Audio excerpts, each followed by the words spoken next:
esqueçam título esse ano, torcida do Cruzeiro. Esqueçam título. Como o De Leon fala, esqueçam o Matheus Pereira. Esqueçam título. Eu já tenho uma opinião diferente disso aí. Porque, tipo assim, eu acho que brasileiro é impossível, né? Com esse time todo irregular. Mas agora, mata-mata, Christian, dá essa oportunidade. É a camisa que é pesada. É a camisa pesada, mas mata-mata. Ano passado, velho, o Cruzeiro foi empurrando com a barriga, Mas na hora que chegou uma final... Mal contra o Lanús, contra o Boca. Mal contra o Boca, mal contra o Libertad. Mas se você chega o mata-mata oportuniza isso, né, cara? Oportuniza, mas título será sem atitude? Olha, porque o que nós estamos cobrando do Cruzeiro nesses quase último ano, de junho pra cá, é a atitude. O time não tem atitude, tem peça. Eu não acredito que esse Wallace veio lá das profundezas, não sei da onde, da Udinese, pra não vir julgar nada aqui. Ah, mas ele foi considerado o volante aí da Europa. Cara, mas não é possível, esse cara não joga nada. E além de não jogar nada, ele só atrapalha. Aí entra no lugar dele, Eduardo, que também só atrapalha. Ontem errou uns 2, 3 passes em 20 minutos, que eu falei, meu Deus do céu. Sai o Wallace e entra Eduardo. E é impressionante como que a marcação do Cruzeiro hoje é frouxa, como que a marcação do Cruzeiro dá espaço e como que a deficiência de um atleta prejudica o outro. Exatamente. Por exemplo, o Fabrício Bruno com o Jonathan Jesus, vou falar de novo. Fica mais firme. Eu ainda não sei se o Jonathan Jesus vai segurar a onda por muito tempo, tipo assim, a longo prazo, que eu tô querendo dizer, tá? Mas ele com o Fabrício Bruno dá mais certo. O Fabrício Bruno tem que correr por 2 quando joga a Mar, quando joga o Vidalba. A mesma coisa ali também, muitas vezes o Matheus Henrique... Cara, tá doido. O Matheus Henrique tá sofrendo, velho. Vão matar o Matheus Henrique. O Matheus Henrique é um cara que caiu de produtividade, não por ele, mas exatamente isso. Porque ele tá desesperado, cara. Ele tá desesperado, porque ontem a gente comentava assim, pô, cara, teve umas 2 bolas aéreas que o Fabrício Bruno chegou e esse era até os 18 minutos.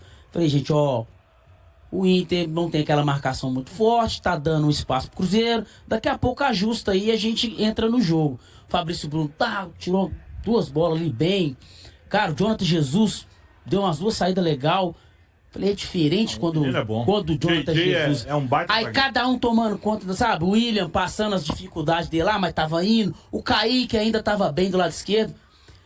Perdemos um jogador, beleza.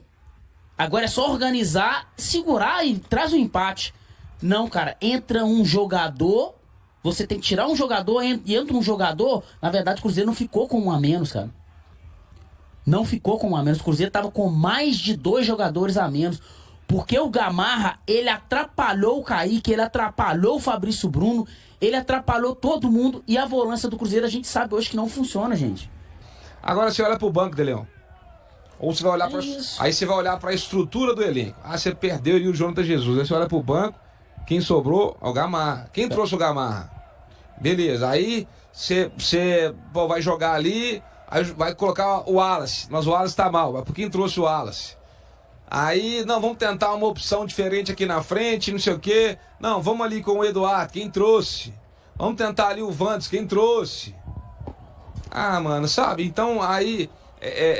Pô, Diogo, mas você fica falando de base, você é chato pra caramba. Tá bom, irmão, mas aí uns comentários que é clichê, mas que é verdade, mano. Quer ver um comentário clichê que é verdade? Se a base do Cruzeiro não tem um zagueiro do nível do Gamarra, fecha a base. Não é clichê esse comentário? Agora, é mentira? Pelo amor de Deus, velho. E se sacar o pior de tudo, a gente sabe que tem, pô, que tinha. Tem o Bruno Alves, tinha o Pedrão, tinha o Everton, que saiu recentemente agora, mas não por causa engrenou, de um erro. Por causa de um erro, a torcida crucificou ele. Uma expulsão, né? Uma expulsão que ele teve, acho, contra a própria Atlético. Quem é que autorizou a liberação do Zé Ivaldo? O Zé Ivaldo é pior do que o Gamarra? Não é possível. Nunca. Jamais. Aí você vai ver lá o meio de campo do Cruzeiro. Pô, aí é triste, mano. Quer ver uma coisa aqui, ó? Ontem lá, olha, ó. O Cruzeiro entrou com esse time aí: Cássio Willian, Jonathan, Fabrício Bruno, Kaique, Romero, Matheus Henrique, Eduardo Dudu, Gabigol e Anderson. Aí beleza, vou mexer no time. Deixa eu dar uma olhada aqui pro banco de reserva. Olha lá. Eu tenho o Gamarra. Se não fosse o Gamarra, gente, ia ser o Vidalba, tá? Mas o Vidalba engole o Gamarra. Mas aí que eu tô te falando que o elenco é mal formado, porque você não tem que ter só 11 jogadores. Quando vai pro intervalo, quando acontece uma situação de perder um jogador, porque se não fosse por, roubaram, beleza, mas imagine que se fosse uma fatalidade igual teve agora no amistoso, o Matheus Henrique saiu deslizando na grama e fez um pênalti no jogador do Bragantino, uma fatalidade que acontece, futebol é um esporte de contato, isso acontece. Vai que acontece, você tem que olhar pro banco, você tem que ter repertório, gente. Você tem que ter soluções. Aí o Diogo falou, deixa eu olhar pro banco. Quem eu tenho? Olha lá. Aí você tem o Gamarra e o Vidalba. Na lateral direita você tem o Fagner. Pro outro lado você tem o Marlon. Escolheu o menos pior. Aí vem o Lucas Silva. O Murilo Hickman é o menino, é o volante da base. Que foi lá pra poder compor o elenco. Rodriguinho, que pra mim tem que ter mais. Botaram na fogueira lá ontem, né? Quando o jogo tá em melhores condições, ele não entra, mas na fogueira com a entrou depois dos 35. Né? Aí Bolassi, Caio Jorge, Lautaro Dias e Marquinhos, gente. Pô, vamos falar de verdade? Quem ele? Você fala assim, cara. Quem ali poderia me trazer uma esperança? O Rodriguinho, que eu ainda acho, eu queria que ele tivesse mais oportunidade. E talvez, mano, o Caio Jorge. Pra mim é só o Caio Jorge. Entendeu? Pra mim, de todos os jogadores ali, ó, cara, preciso de um cara pra mudar. E eu acho que ele tem grife, ele tem condições físicas e técnicas de ser titular. Caio Jorge. Mas aí nós entraríamos de novo na falta de alguém de meio. Mas não tem, independente se eu for meia ou se for defensor. Você olha pro banco de reserva do Cruzeiro, cara, é um circo de horrores. E quando a gente fala que o time tá torto, que o time está desequilibrado, é nesse ponto, por exemplo, assim, ó. Na lateral direita você tem o William e tem o Fagner. Beleza. Na ponta direita você tem quem? Bom, né? Não, quem? Você tem Marquinhos? Não tem. Vou perguntar de novo. Na ponta direita tem quem? Você não tem. Aí beleza. Você tem ali pelo lado esquerdo. Pode jogar o Dudu. Pode jogar o Rodriguinho. Pode jogar o Lautaro. Primeiro volante você tem quem? Os dois primeiros volantes do Cruzeiro em má fase. Aí mais um aí. O companheiro do Fabrício Bruno. Não tem. Será que o Jonathan Jesus também vai segurar a onda ali num brasileiro, numa sul-americana? Porque, tipo assim, hoje pra mim ele é o que tem que continuar por enquanto. Ele dar conta, ele é o menos pior. Pra um time que busca vaga na Libertadores e quer pelo menos um título, só o Jonathan Jesus não dá. Agora, olha só que coisa, né? O Léo Jardim falou recentemente que os jogadores estavam numa condição física péssima. Sim. Depois de 3 jogos, tem que parar o Wallace e parar Christian, porque eles não conseguiriam entrar nesse jogo também. E aí eu questiono, será que essa condição física, depois de 40 dias parado, não deu sequer uma amostra de melhora? O que eu vejo no campo é que não deu. Pelo contrário, tá pior. O Cruzeiro ontem correu contra a bola o tempo inteiro. O Inter fez gato e sapato do Cruzeiro e só não fez mais porque meteu bola na trave, porque o Cássio, cornetas do Cássio. O Cássio salvou umas 2, 3 bolas, porque cabia 5, 6, 7 ali, fácil. Se tem um jogador que evoluiu com essa parada de 35 dias foi o Cássio. Pra mim, o Cássio voltou diferente daquele último jogo contra o América. Nesses 35. Tá mais ágil. Ontem mesmo ele saiu na bola do escanteio que eu assustei. Falei, uma bola de escanteio, ele teve que sair e ele não estava tão seguro para fazer esse tipo de movimento. Então, de todos os jogadores do Cruzeiro, o único, no meu ponto de vista, que evoluiu com esses 35 dias, para mim foi o Cássio. Não tá cometendo aqueles erros, né, aquele grotesco que ele estava cometendo aí até o início do campeonato, até o fim do Campeonato Mineiro. Mas assim, me preocupa muito, cara, a questão do Matheus Henrique, que era o melhor jogador do Cruzeiro em 2024, até o início do ano, cara, ainda com o Leonardo, com o Diniz, ele vinha fazendo um bom campeonato, e assim, despencou o Matheus Henrique, e isso não pode acontecer, cara, isso não pode acontecer, é o que o Diogo falou, tem jogador que não basta só ele ser ruim, ou só ele não acrescentar, ele ainda tem que puxar o desempenho do outro pra baixo, cara. Aí o Cruzeiro não fica com 1 a menos, ele fica com 2, com 3 jogadores a menos em campo. Aí não tem jeito, é engolido mesmo. Vamos lá então, ó. A galera encerrando aqui, só pra vocês verem como é que o negócio tá aparelho aqui, ó. Encerrando aqui a enquete. Quem é o maior culpado pelo péssimo momento do Cruzeiro? primeiro lugar ficou o departamento de futebol. Com quantos por cento? 39%. Diretoria e departamento de futebol? Diretoria é o Pedrinho, né? Departamento de futebol é o Matos.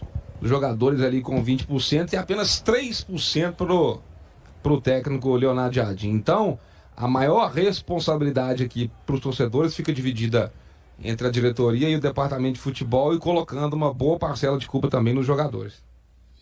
E aí, não sei se isso está na pauta, eu acho que é alguma coisa... E tem que acontecer algo nesse sentido. A gente precisa separar o Pedrinho do Matos, o Matos do Pedrinho. E o que o Pedrinho tem feito pra blindar o Matos? Como o porquê, não é o que, né? O que é blindar o Matos, mas o porquê tá blindando tanto o Matos? Não é blindando, sabe por quê? Não é que a palavra não é blindar. O Pedrinho gosta do Matos. Ele confia no trabalho do Matos. Só que eu já falei isso algumas vezes na Cruzeiro Esportes, velho. Né? O negócio tem que estar acima da amizade, tem que priorizar ali o que tá dando resultado. Após o nascimento de seu filho, Matheus Pereira participou do treinamento com o grupo no Cruzeiro. O jogador, que veste a camisa 10, se juntou normalmente às atividades na Toca da Raposa no dia seguinte ao nascimento de Theo. A presença do meia foi a principal novidade na reapresentação do Cruzeiro na manhã desta segunda-feira 7, quando os atletas voltaram aos treinos após a derrota de 3-0 para o Internacional, ocorrida no Beira-Rio no domingo 6, pelo Campeonato Brasileiro. Matheus não fez parte da delegação que viajou para Porto Alegre, pois foi liberado pelo Cruzeiro para dar apoio à sua esposa durante o parto de Theo nesse domingo 6. Ele já havia se ausentado de outras atividades durante a intertemporada, como no jogo-treino contra o Botafogo no Rio de Janeiro e no amistoso com o Red Bull Bragantino em Bragança Paulista. Legalmente, Matheus Pereira tem direito a 5 dias úteis de licença-paternidade, conforme a legislação brasileira. No entanto, o jogador decidiu retornar ao trabalho imediatamente. Assim, Matheus passa a ser uma opção para o técnico Leonardo Jardim na partida contra o Mushuk Runa, do Equador, que ocorre nesta quarta-feira 9, às 21h30 no Mineirão, pela segunda rodada da Copa Sul-Americana. Vale destacar que, apesar de sua possível convocação, a torcida não poderá estar presente para receber Matheus Pereira de volta, pois, devido a incidentes em partidas anteriores do Cruzeiro na edição 2024 da competição, o clube recebeu uma punição da Conmebol. Assim, o jogo contra o Mushuk Runa será realizado com portões fechados. Na primeira rodada da Copa Sul-Americana, o Cruzeiro sofreu uma derrota de 1-0 para o Unión, em Santa Fe, na Argentina. Em contraste, o Mushuk Runa, atuando em casa, venceu o Palestino do Chile por 3-2. E aí, galera? O que acharam? Deixem nos comentários. Não se esqueçam de deixar o like e de se inscreverem no canal e acionar o sininho para receber as notificações. Até mais, Nação Celeste! Vamos pra frente!